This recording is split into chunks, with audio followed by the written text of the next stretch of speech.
Hey guys, Black Templar here. I haven't done a visual arts thing in quite some time, so I was finding myself working today on this right here.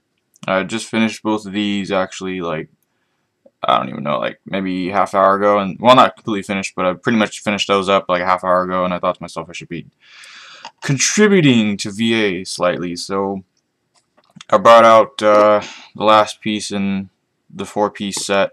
And so I still got some pieces here that are going, but I have a quick bit of technique to display here, which is really helpful when you want to really exaggerate specific pieces on, or specific parts on the model. And so that's actually called highlighting, and that's what I'm going to show today. It's a mix of wet blending and highlighting that I'm going to demonstrate today. It's really actually quite easy. I didn't start doing it until super recently. I was a fan of what's called blacklining for the longest time because it's way easier. But highlighting and wet blending are actually really good for stuff like War Machine because they have this big broad area of shoulder and they have these very large areas where the legs are. And so it's really easy to do it on War Machine stuff. So I've already, like I said, I already finished both of these guys here almost. All I need is I need just to touch up the bases because the bases are a little bit ugly on the bottom, but that's it. They're done. This is a Cygnar Firefly. This is just the rough body. And there's the back end. I haven't even finished any of the back end. And these big old shoulder or elbow, or these are probably shoulder joints. These haven't been done, but it's pretty much just base coated. All the base colors are on there. Once it's done, it'll look more like this. With everything completed up, it'll look much more sharp. And this blue on the top, these two different color blues right here on the top is what we're going to be after today. This is just a really easy highlight on the top of where the light would be hitting the model in real life. So that's really what we're going to be demonstrating today. So water and paint can be used simultaneously in many different ways on a dry model to create different effects. You can even use thinners in tandem with water in the paint to do many different things on the model. Today what we're going to do though is what's called wet blending, like I mentioned earlier, and that's pretty much just taking a wet color, placing it down on a piece, and then taking a highlight color.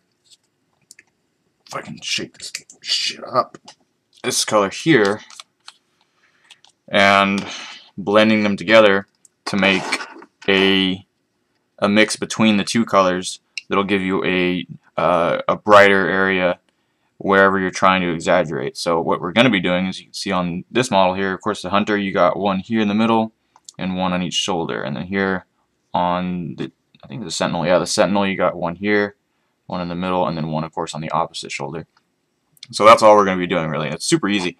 Like I said, I hadn't really been doing it for the longest time because on Warhammer stuff, it's Warhammer stuff's meant to be pumped out, just excessive amounts of models pumped out in a really short time. So it's really not imperative that they all look, outstanding. So what you do is you grab your wet base color and you make sure it's pretty wet. So I'm dipping the paint, or the brush in the paint first, and then dipping the paint into water right after, and you're going to drop a line of that down. I'm going to do this right shoulder first. And people say you usually don't have to rinse the brush when you're going from a darker to a lighter color, but I do it anyway because I have OCD. And then you're going to grab your lighter color. So now we got this lighter blue color. You dip that a little bit in water, and then drop that right in the middle of your base color. And then you want to start from left to right. So if I can actually move this better, be closer. You can start from left to right to just kind of working it together. I'm trying to place the lighter bit of it towards the center. And go all the way down to the back. And making sure you can see the little brighter parts of blue, really trying to mix those in so that you don't end up with, this nice flat color and then these weird speckles of bright blue in there. So that's one side done right there. And go ahead and do the other side and then work towards the middle because it'll be much easier for myself. So same thing, grabbing first the base color, and this is the actual base color, what this is painted now, dipping in water, and then, if I can see, yep, placing a line down in the middle. It doesn't have to be real thick, but it's got to be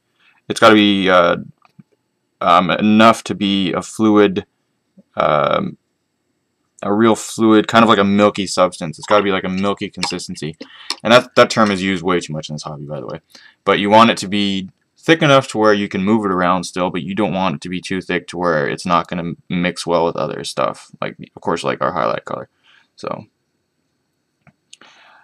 and I just realized that I didn't do the middle. Who cares? Really lightly drop that in there. And once it's in there, start to mix it together, dropping it to the sides. So I'm starting to go from the top and then moving down, and then from up here moving down, and that's because the color is highlighting just the top of the shoulder. It's not highlighting down here, it's not highlighting towards the gold or your bronze color, it's just highlighting the top, so you don't need to go all the way down in there. And of course, like I said, making sure that the middle is the area that's brightest, because that's the part of the model that's going to touch on the most. I touched the fucking other side. Yeah, I did. That's the side that's going to get all the sunlight. That's very top of the very tip is the part that's going to get all the sunlight. So that's really what needs to be the brightest. So the middle, like I said, is what you want to aim for. And I gotta fix this really fast because I have screwed that up royally.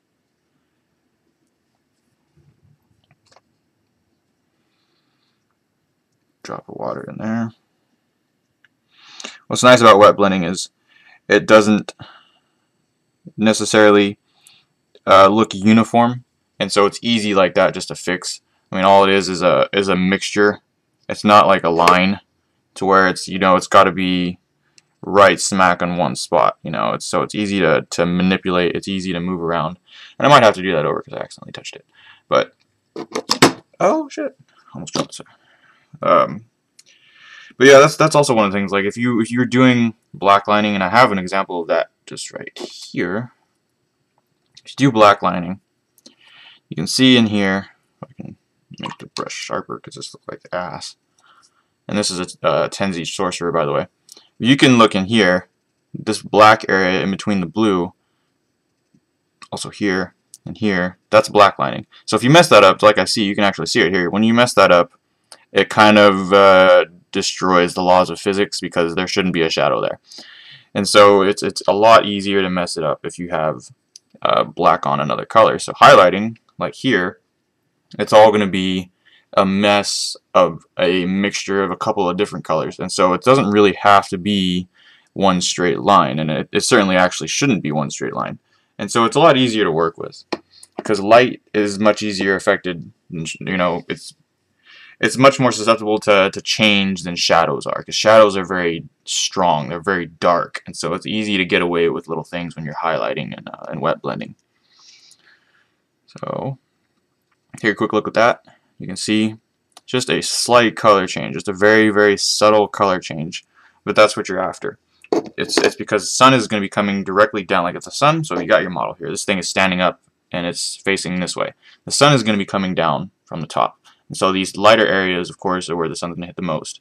And like I was saying earlier, when you have these large ridges and like this metal part between the shoulders, it's really going to add just a tiny bit of subtleness that's gonna really emulate a realism. Of course, this is just plastic, but it'll emulate the realism of, you know, light reflecting off of a metal, because these are supposed to be metal in real life. So that's what we're after. So we'll drop down our last stripe of blue here in the middle. That might have been a little bit too much, but who cares? It's America. Grab my highlight color. So this model actually in the game, I probably took a little bit too much highlight color. This model in the game is designed to do one specific thing really, and that's disrupt other warjacks. And it's it's got like 2 different lightning weapons, which really are gonna screw with everybody else's ability to fight in close proximity to this guy, which is what I was after. I need something to disrupt other vehicles, and this is certainly the best choice. Well, one of the best choices, not the best choice given the funds, but one of the best choices for Cygnar in War Machine. Now, I know a lot of y'all don't play War Machine, but most of the time when I get into tabletop gaming, different systems and stuff, I really just do it to collect or to paint or to do stuff like this. I'm not so much in it to play, but War Machine is the first one that I've actually really gotten into playing. And so, like my Warhammer army, I've played it like twice, to be honest, and it still isn't done. My 40k army I've played maybe 20 or 30 times, maybe 40 times, but it's such a pain in the ass to take everywhere. It really is. And so, and that's going to do it for the center, and once it dries it'll be much more visible, because right now the blue isn't reflecting well from the light. But you can see it really well on this left side. That left side is showing it really well. This right side I kind of messed it up, so I might have to do it over. But that's pretty much how you wet blend. There's several different techniques for doing it. I watched a lot of videos and listened to a lot of people and had people tell me, so that's really just the basic right there. That's basically how you do it. There's nothing fancy about it in this set that I'm doing. But I'm going to take this blue here because I'm seeing this gold. It's in the way. I'm talking wider because I'm trying to not mess up this gold color. Let me see if I can get the focus to work. Come here, focus. Do as I command. There we go. I'm Bob Ross. There we go. Bitchin'. Anyways. Put the autofocus back on. There we go. Oh, and this is a cool tidbit too. So, a lot of times in this hobby, things that you see in a store that are meant to do one thing can do something completely different in the game world. And so this is a really good example of that. So I was in Walmart the other day, and I do this sometimes. You know, I'll just be looking through the crap that's in Walmart, because let's be honest, there is so much crap in Walmart that, you know, you could go through Walmart a couple dozen times and still not see everything, up and down every aisle. So I got here. Let me find a good example. Here we go. And I'm going to turn the autofocus on for this, or autofocus off for this shit. So you got here, this is the base. The bottom part is referred to the base. This is the scenery that the person is standing on, or the model is standing on. So we got here, you can see, if I get something pointy, too big. You see here, these brass casings. You can see them kind of littered around the model, under this rubble and stuff, on top of this rubble and stuff, excuse me. Those are really actually kind of cool, because like, this model's got a, you know, a rapid fire Gatling gun that's going to be spitting out a bunch of shells. And so I found in Walmart these little brass casing deals, and that's what I thought they looked like. I was walking by and like I was just, you know, looking around and stuff, and they looked exactly like shell casings from the game, and so, or from game terms, and so I really wanted to grab them because it was just kind of a cool idea. And what they were actually designed to be are these. These are actually beads. These are beads for decorating like necklaces and stuff. And they're just, you can see that they're just little bronze colored cylinders that are just the right size for this type of hobby. And I also grabbed, if I can find the box, oh, here we go. This stuff, which is the actual rock, the rock that's sitting on this base. Oops. The rock that's on there that's got the shells on top of it. That is just this stuff. This is like, I think they call it pea gravel, but it's stuff that you pour in. Let me see if I can get some out. It's stuff that you pour in like your decorative plants, not real plants, but your decorative plants, so that they look more decorative. Because, you know, sand by itself doesn't look very appealing. So this is all it is. It's rock that's a silver color, and I'm not sure if it's actually a silver colored rock or it's rock that's painted silver, but it's all it is it's a texture that looks more like concrete when you put it on a base, because I put it on that base and I colored it, and it looks a lot like broken concrete, or like really broken up debris, and it looks really nice. And I got like this big, like it's 16 ounces right here, and this is enough to do probably, and I poured some out too. Half this thing is poured out into a little bin. This is enough to probably do maybe like 150 to 200 figures. So if I wanted to, I could do all my figures from here on out in War Machine in this same texture, which actually might not be too bad of an idea. But this was like $2, and then these little deals here, they were like 50 cents, you know, and like you go to actual hobby stores to buy this kind of stuff, and it's like $8 for something like this, you know. And so, just a little tidbit, like if you ever get into this, or anybody who's doing this hobby, you know, just keep an eye out for anything that looks like it could replicate something else. And I do that a lot, just because it's fun. Okay guys, Black Templar, wet blending, how to highlight. Pretty easy. The center didn't come out as well as I thought, and I'm going to have to fix that right side. But the left side is perfect. Left side is what we want. So thanks a lot for watching, guys. We appreciate it. And cheers.